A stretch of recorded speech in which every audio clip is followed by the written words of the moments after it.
करण्यासाठी नाथबाबांना काशी यात्रेमध्ये परीक्षेला बसावं लागलं आणि परीक्षा उत्तीर्ण झाल्याच्या नंतर नाथबाबांना पद दिलं गेलं शांती ब्रह्म. आपण कोणी बी कोणले बी पदव्याधी देतस. अरे साधू कोणले म्हणू यज्ञेश बाबा साधू. ज्यांनी पुरं आयुष्यभर लग्नच कर नाही तो साधू, त्याले ते पद सोबस. बरोबर आहे का नाही? साधू कोणले म्हणू बहिणीस्वर, ज्याने आयुष्यभर लगीन कर नाही तो साधू. बरोबर आहे ना? बरोबर आहे ना? हा नका म्हणा, बाकी नाच ना वयले म्हणे राय जायचे. साधू कोणाला म्हणावं? अरे साधूनं फक्त भगवंताशी नातं जोडून द्यावं, त्याला म्हणावं साधू. त्या साधू जर आडे पेटा बांधून उभा राहतो आणि आपला संसारी लोक टिंगल उडावतो, त्यातले काय साधू म्हणा नीच असले. विठाला विठा शांती ब्रह्म नाथबाबा. बाबांना शांती ब्रह्मपद प्राप्त झालं. इतके शांत लोकांना प्रश्नचिन्ह. खरंच नाथबाबा एवढे शांत आहेत का? परीक्षा घ्यायची का म्हणलं नाथबाबांची. एका येऊनानं नाथबाबांच्या अंगावर थुंकलं. 108 वेळेस थुंकला. 108 वेळेस थुंकल्याच्या नंतर माझ्या नाथबाबांनी वरती सुद्धा नाही बघितलं. रागच ना महाराज. आणि तुम्हाला सांगू का, जो माणूस शांत असतो ना तो भगवंताच्या नजदीकच असतो. हो, नम्र झाला भूता त्याने कोंडिल्यानंतर. ज्यानं नम्रता धारण केली समजावं तो देवाच्या जवळ आहे. आणि ज्याने उग्रपणा करा त्यांना सत्यानाच वाचवाय राहत नाही. मग कोणती का गोष्ट असे ना तात्याच आहे. हो, कारण नम्र माणूस ना फायदा आणि उग्र माणूस हे नुकसान. दोन्ही सांगितलं असो. 2 मिनिटांना सांगतो. आता तुम्ही गहू पैरेलेतच. शेतकरी लोक आडे बसेल सर्व. गहू पैरेलेत, बोलू नका. गहू पैरेलेत. आता गहू जर कापणीवर उन्हातून ना, गहू जर कापणीवर उन्हा, गहू कापाले जाणं शे आणि 2 दिवस मग गहू कापणार शेतस. तसाच प्रसंगले कोणीतरी जवळना नातेवाईकनं लग्न आहे. तुम्ही जर लग्न लाईस्टी 4-5 दिन 8 दिन जरी गहू कापाल घ्यात तरी सुद्धा गहूने नुकसान होत. जर पडना बी ते तो उंबी सकट पडस. बरोबर आहे ना?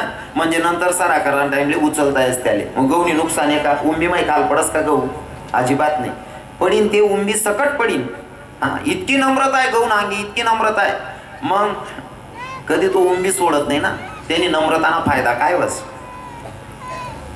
मनी माय पडेल गवले बी उचलेली सराकारान टाइमला.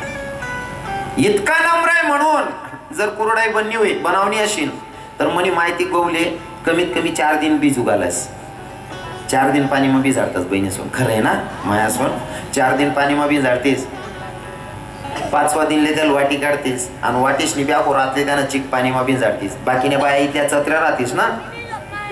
कुरडाई पांढरी शुभ्र येवायला पाहिजे, बरफ टाकतेस त्यांना. खरं आहे ना बहिणीसोन? बाकीने बाय माय हो महाराज तिथलं बारीक माहिती महाराज तर कुरडा बनावा सुरू नुसतं आहे ना. खडावर दुकान लागत नाही. बट मटेरियल ठेवणं पडत. बट मटेरियल ठेवणं पडत. जे आम्ही खातात नाही ते सुद्धा सांगतो. तुम्ही कितला आनंद लेता खावा ना. विठ्ठल विठ्ठल.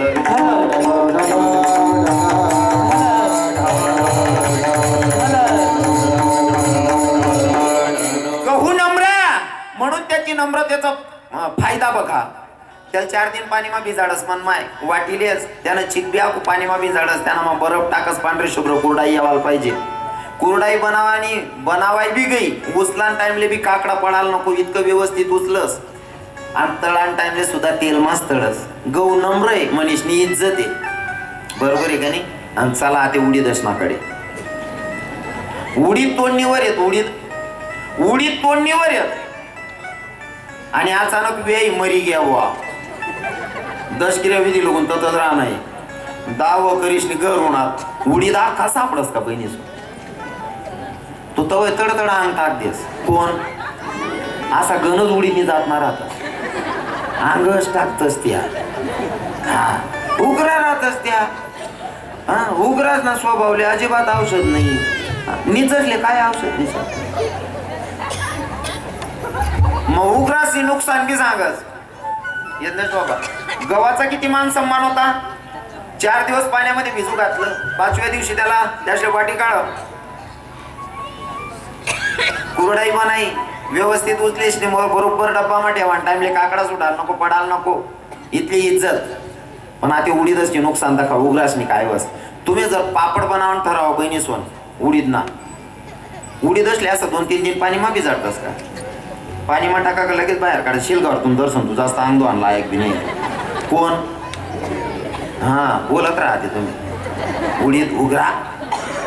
हा उघराच ना काय होतात त्याले पाणी माही काढा का दाबावर टाक दे टाचत आणि नीट भर पडतं संध्याकाळ गोया करलेस म्हणून माही चक्कीवाला जा चक्कीवाला सांग बाबा बैडी दे रे बैड असतो चक्कीवाला तरी सुद्धा काही काही उघरा इथला नीत राहताना बैडेवर बी काही पाठ सोडतात.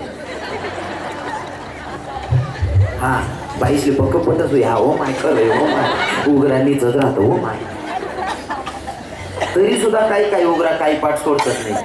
मग त्यासले काय वाटस उघरा असले आम्ही जिरावणार कोण शेणी असं अरे मन माय तुला ते विचारे घरी गावला त्याले कोणले उघराले.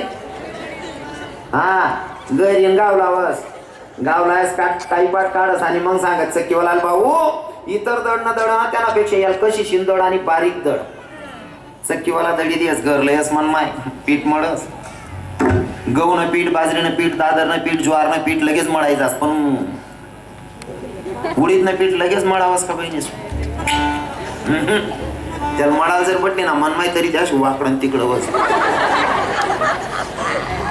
मग मन माय सांगस माया उघरा अजून बी नाही टाया बुद्धी राह ना मग गली म्हणा चार अंगा बोला बाबा बर मावरा नाही राहणे याला कुठे अंगण माझा असा कोणले उघरा उघरा उघराच ना आले ते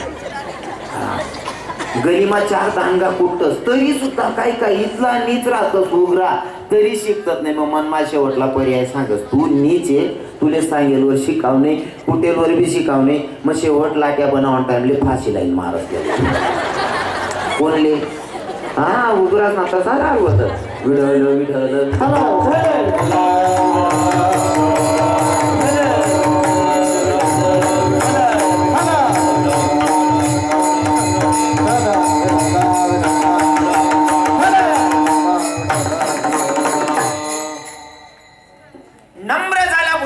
कोंडिल्यानंतर नम्रता धारण केली भगवंताच्या नजदीक आहे.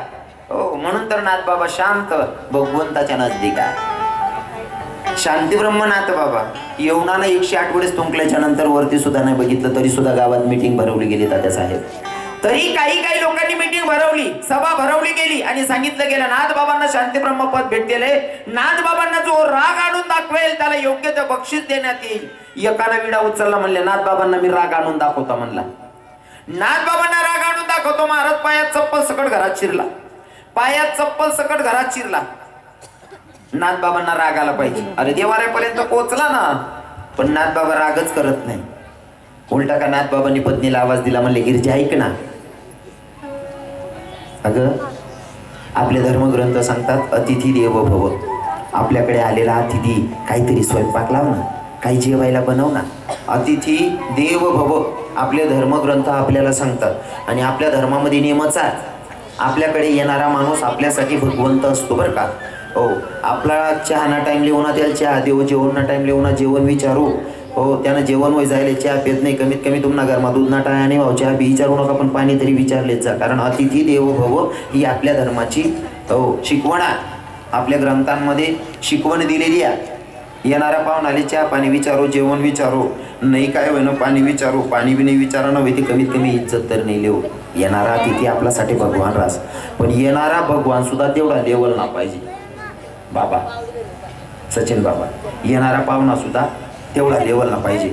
पाहुणा कितला दिन ना चांगला रासो दादासाहेब काकाश्री पाहुणा कितला दिन ना 1 दिन 2 दिन उजी होय गे 3रा दिन कारण जुना लोके सांगेल पाहुणा कितला दिन ना चांगला रास पहिला दिन ना पाहुणा 2रा दिन ना पै 3रा दिन ले राय घ्या तू लाज कधी घे 3 दिन ना पाहुणा हो हा समजा धुळाले कोण पेशंट ॲडमिट आहे आणि तुमले आटे राहणं पण राहणं बोट टिफिन बिपिन करता दूर ना लोकेशन तशी ये जाय करापेक्षा महिना 2 महिना जरी राहणार ते विरोध नाही बिंदास राहायला पाहिजे आजोबा खरं आहे ना. हो काहीतरी शारीरिक त्रास आहे काहीतरी दवाखान्यात ॲडमिट आहे काहीतरी कोणता वैद्य पण ट्रीटमेंट चालू शे मग तुम्ही महिना 2 महिना 4 महिना राहणार काही प्रॉब्लेम नाही. बाकी ना कुशाल बॅगा भरतच का हो ऐकत होतात काय नाही हो वावर ना कामे आवराय घ्या मासा जीव करा आता घरपटापेक्षा 8-15 दिन व्याईन घर राहिली वा 8-15 दिन काय बहानाट धंदा आहे भाऊ. अरे पाहुणा 1-2 दिन ना चांगला रास बरोबर आहे की नाही. असं जे बोल गेल वावर बहानट सुरूच ना पाहुणा बनीच नाही घ्या पहिला दिनले बासुंदी पापड्या, दुसरा दिनले बजिसणी आमटी, तिसरा दिनले पुरणपोळी, चौथा दिनले पाटोड्या, भारी भारी खावाल भेटे. जव खावाल भेटे तव राहे. बाई म्हणे मायानी काय चुरे निघत अंग समाव. नवराल म्हणे याला काढा 6 दिन उगी घ्या ना. माणूस म्हणे याला जावाना मी कसं काय सांगू. बाई म्हणे मला काहीच सांगू नका, काढा म्हणे. अरे म्हणे मी त्याला सांगू नाही शकत ना, जाय असं. पण एक आयडिया करस म्हणे. काय तू फक्त किचन रूम मा जा, गादीन गडी ठी दे, मला काय करणे मी देखलीस म्हणे. बाईने किचन रूम मा गादीन गडी ठी दिली बहिणीस. आणि थोडा भांडा उपटी दिना. आहो भाऊ हॉलमा पाहुणा सांगे बसेल होता. बाईने भांडा उपटात आहो किचन रूम आता एवढं टिपरे लिस्टनी घ्या, एवढं टिपरे लिस्टनी घ्या. पाहुणा समजे घ्या आपल्यामुळे तांबडू घुस नाबू. आहो भाऊ घ्या किचन रूम मा गादीवर मारे, गादीले मारे. ती बहीण तताना कोपराला आराया मारे. ओ मायनी मर जा सुना, ओ मायनी मर जा सुना. पाहुणाला असं वाटणं आपल्यामुळे दांगडू घुस ना, पाहुणा पहिया. माणूस बाहेरून आवाल मादकच, पाहुणाना काय पत्ता नाही. बाई म्हणे ए बाहेर ये, पाहुणा पै घ्या. जे कसं कोटं मार पाहुणा पै घ्या. बाई म्हणे हा ना माहिती बी कसं कोटं रडणं, पाहुणा करस पै घ्या. पाहुणा साना वाटे सांगे दकाना म्हणे मी बी कसं कोटं जाईल ना नाटक करत. इथला नेता ते काय काम नव्हतं.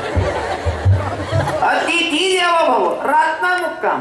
हा आणि आंडेर बेटीसले बी सांग नाही म्हणा. हा बहिणीसोन राग नका दर्जात. आज ना कीर्तनकार मनीष नाही ऐकाना नाही तुमले. आज ना बोलणारा तुम्हाला भाऊ तुम्हाला पोरगा आहे असं समजा ऐकतात. एखादी पोरणा संसार ना काय बंधाडाशी नवरा नालायक भेटेले, बेवडा भेटेले, मारजोड करस मनीषीन माहेर मारायला आणि ती बहिणले आपण बोलणार नाही. सासू सासरासना त्रास आहे, सासरमा खूप त्रास आहे आणि माहेर मारा असू तशी बहिणले आपण बोलणार नाही. तिवर संकट मनीषीन राहिली. पण बाकीने पाहिजे नवरा चांगला, सासू सासरा चांगला, पट नेमन टेमन राहत. नवरा स्वतः वही सांगत जाय 2 दिन राहतून माय बापली बेटी आई 2 दिन नाव करी येस 7वा दिनले नवराला फोन करस. खाऊ माय मन खाणे 8 चितला घ्या को 8 दिन राही जाऊ राही नको जाऊ शिलगीत जाय तू तटे. कितला वायबार धंदा आहे. आंडेर बेटीना मुक्काम सुद्धा रातनाथ चांगला रास. बरोबर आहे का नाही. रातना मुक्काम आपल्याकडे कानबाई बसाडतात. कितला दिना मुक्काम रास कानबाईना. एकच रातना मुक्काम. रातना मुक्काम कानबाई मायना पण अख्खा गाव मा गाजा वाजा. हा एकच रातना मुक्काम अख्खा गाव मा गाजा वाजा. तसा आंडेर बेटीना रातना जर मुक्काम राहिना ना अख्खा काका बाबाच मा गाजा वाजा. वा रे दिदील बोला रे मनगर चहा नाही पियल रे बहीण अजून. अय पोय तयार आहे रे दिदील ना चल बोलावा रे. कितलं वजन आहे. रात्री मुक्कामली येणारी अंडेरनं. बाकीने अंड्री खुशाल महिना रात्रीत गरमा चालता भाऊ जाईल लात मार देत. आया माहित आई म्हणते नाही तुमले पाय लाग घ्या, पाय नाही लाग घ्या चांगलंच गोमाल देणार ना ताई. मग भाऊ जाईल लात मारत तर गुराव का बानट सुरूच नाही.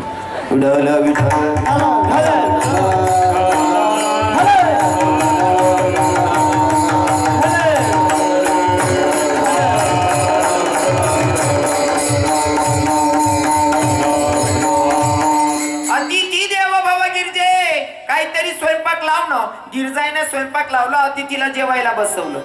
अतिथी जेवायला बसलेला आहे, पाहुणा जेवायला बसलेला. पाहुण्याच्या लक्षात आला आपण इथं तर नाथबाबांना राग आला पाहिजे तेवढ्यासाठी आलतो. नाथबाबा आपल्याला जेव घालतात म्हणल्यावर लोकांना तोंड काय दाखवायचं, उत्तर काय द्यायचं. मग आता नाथबाबांना राग येईल असं काहीतरी करावं लागेल. नाथबाबांची पत्नी जेव वाढत होती. अहो भाऊ जेवता उठणार नाथबाबां पत्नीन पाठवर बशी घ्या. नाथबाबां बायकोन पाठवर बशी घ्या. कसं वातावरण होईल बरं तडे.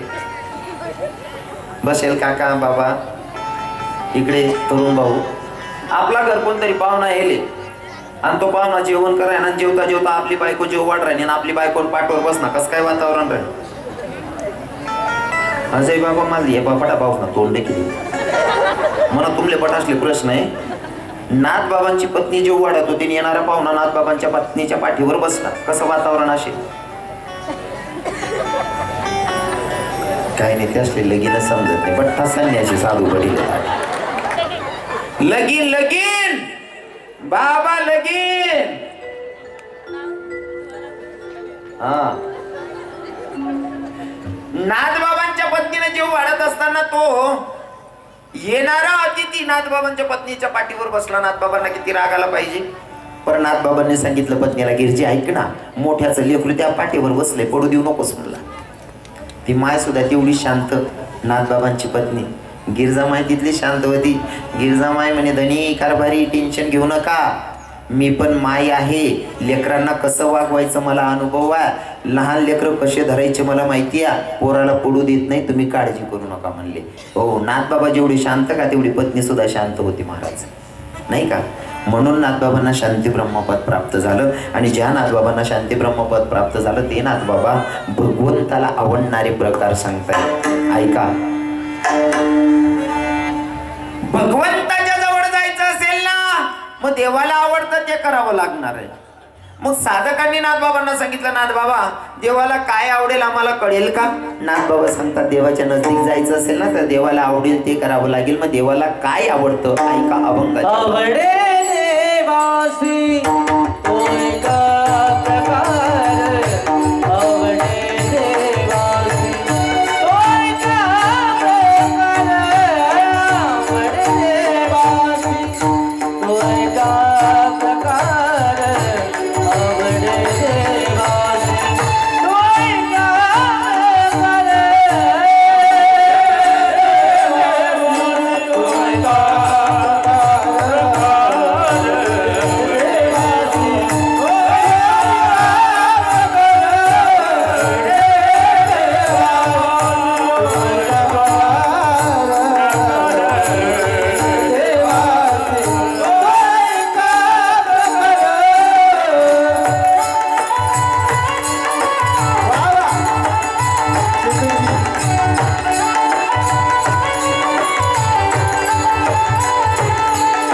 आवडे देवाचे तो एका प्रकार. नामाचा उच्चार रात्रंदिवस. साधकांचा प्रश्न आहे, महाराज रात्रंदिवस नामचिंतन केल्याच्या नंतर खरंच देवाला आवडतं का? हो. मग भरपूर उदाहरणं सांगता येतील. कदाचित मी नेहमी उदाहरण म्हणून सांगतो, शबरी माता रात्रंदिवस नामचिंतन केलं. गुरुजींनी सांगितलं, बेटा या वनामध्ये तू राहते ना, त्या वनामध्ये दुसरं कोणी माणूस येणार नाही. जो पण परपुरुष येईल तो तुझ्या जगाचा मालक तुला भेटण्यासाठी येणार आहे. आणि माझे प्रभू रात्रंदिवस नामचिंतन केलेल्या शबरीला भेटायला माझा जगाचा मालक गेला. ध्रुवानं 5व्या वर्षी 5 वर्षाचा ध्रुव पण अंतःकरणापासून भगवंताचा धावा केला. तर ध्रुवाला दर्शन द्यायला माझा जगाचा मालक आला. साधकांचा कोणा प्रश्न आहे, मग आम्ही रात्रंदिवस नामचिंतन केल्याच्या नंतर भगवंताची भेट होईल का? देवाला आवडेल का? म्हणे हो. मग एवढ्यावर देव खुश आहे का? अजिबात नाही. मग हा तर पहिला प्रकार झाला ना, आवडे देवासी तो एका प्रकार. नामाचा उच्चार रात्रंदिवस. मग आम्ही नामाचा उच्चार केला, एवढ्यावर देव खुश होईल का? नाथबाबा सांगतात, नाही भैया, अजून पुढचे नियम आहे का ना. पुढे कोणता नियम आहे? तुळशी माळा गळा तुळशी